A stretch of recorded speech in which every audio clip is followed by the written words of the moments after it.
have a very quick question. I think it's a quick question. And it's, is it okay to drink green tea before meditation? Finally, someone speaking sense. Because I've been testing, and the green tea that I like is actually very low in caffeine. It has a lot of the twigs and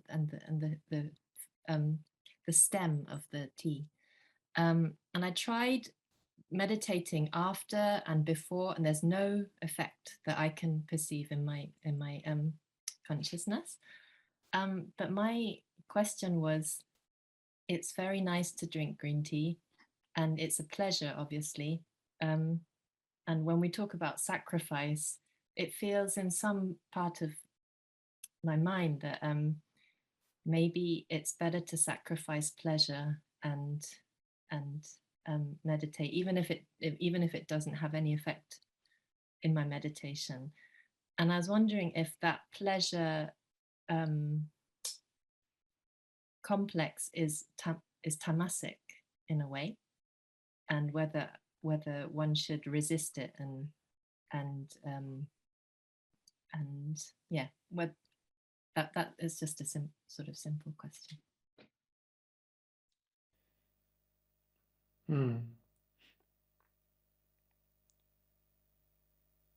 The tempting answer would be send all the tea to me and just steadfast yourself in that monk-like attitude.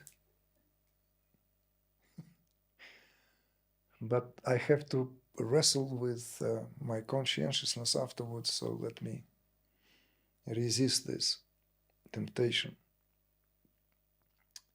The point is, the tea itself, as a beverage, has the provenance, as far as the legend goes, that when Buddha fell asleep in meditation, right, and when he woke up, he was so annoyed with himself, right, that he needed to direct this annoyance to his eyes, that how can they fall asleep? So he pulled his eyelashes in despair and just scattered them around. And wherever the eyelashes landed, the tea sprouted, and therefore a great gift to humanity. So this connection between meditation and tea is proverbial. Tea began as medicine in the first place, but then it progressed. And when, as you know, again, in terms of the legend of it, in exchange for the Tao Te Ching book, right, the emperor unveiled the secret, which was kept only for the emperors, of the existence of the tea, and gave it to Lao Tzu, who shared it with people. So therefore, tea is there to drink to become more alert. We don't meditate to be sleepy, right? So the more alert we are for meditation, the better. What's the point when we're drowsy and, and if it's enjoyable and pleasant, what's wrong with that? Every sense perception can already be acknowledged, free of that sense of ownership. You can release every sense perception you have into the domain of where it comes from. This is a more useful exercise. It may lead to hedonism, but then for hedonism you need funds, you need to, because you can't be hedonist on a budget, maybe to a degree. So you watch that. So therefore, little danger in allowing yourself a little luxury of sense indulgence. Time will come when spontaneously you would want to curb the senses. But our path is not that path. We don't do anything artificially here. I would like to take a chance and make this as a reminder. We don't do nothing in this path. In fact, this path is the path of spontaneous unfoldment. Everything is spontaneous. Nothing is denied. It's all embracing, fully present. So therefore, it's not that kind of yoga or this kind of yoga. It's not the yoga of restraint of this, yoga of restraint of that. It's not yoga of concentration. It's not this or that yoga. It's the yoga of grace. It sounds simple,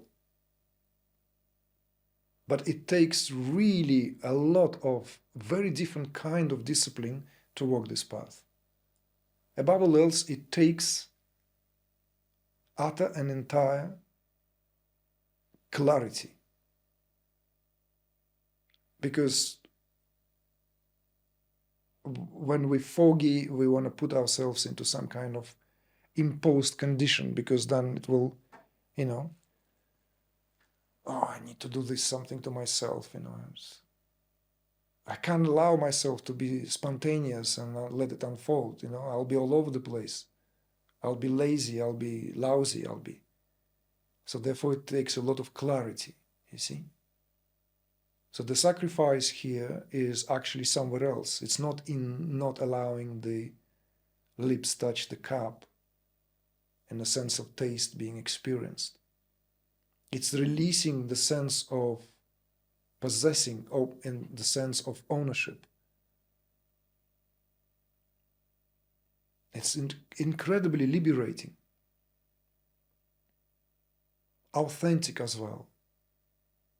Not because it somehow leaves the door for indulgence, because it does.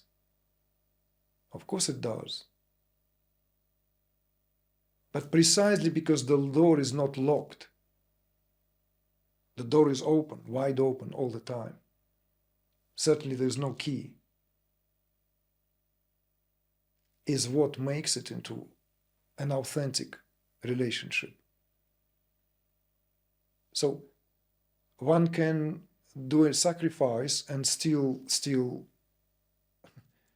have all this completely messed up. Everything can be a sacrifice. Eating, nourishing the body is a sacrifice.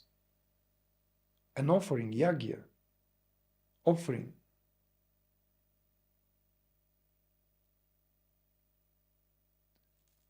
So, yes, for some of you who are maybe lacking in certain discipline, and if you are in a male body, now I would say that, then maybe a Bushido's code would do you good.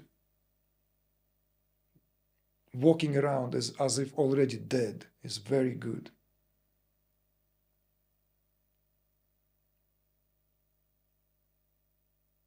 A warrior attitude in peaceful times, always of service, always on the side of Dharma, always on the side of righteousness. Whatever you do it as a Kung Fu master.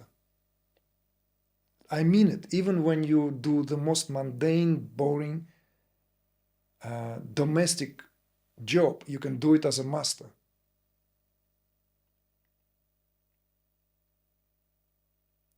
With the integrity. You practice your skills there. And yes, sometimes you need to go on the floor and do the push-ups, and you have to keep your body fit, at least whilst you are young. Then, of course, I always said that, this is why I brought kettlebells to the retreat, for God's sake.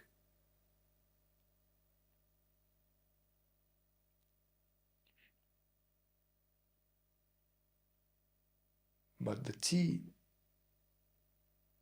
is to be drunk and to be enjoyed. It will be sacrilege any other way.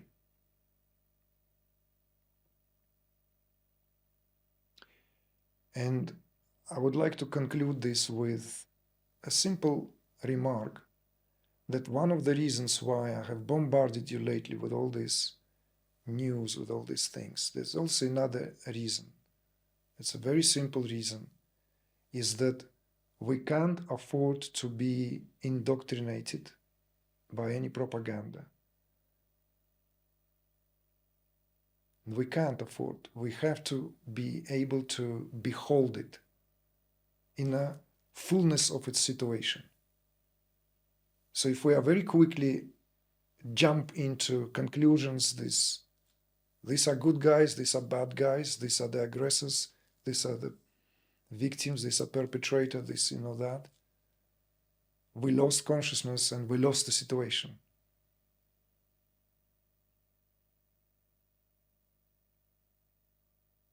So it is upon those in whom consciousness is alive and those who are capable of carrying that consciousness on a pinpoint as sharp as the end of a sword, that something can be remedied behind the scenes, something that can be held purely because it can be held by your all-embracing awareness, held, equally held, in compassion, in full compassion, in compassion towards the wickedness and the horrifying side of it all, in compassion to those who are to suffer directly, physically, through pain and loss. But not ever at the expense of being at the receiving end of a propaganda. But very difficult to get any sense of what's happening around the world because there is the PR war raging on.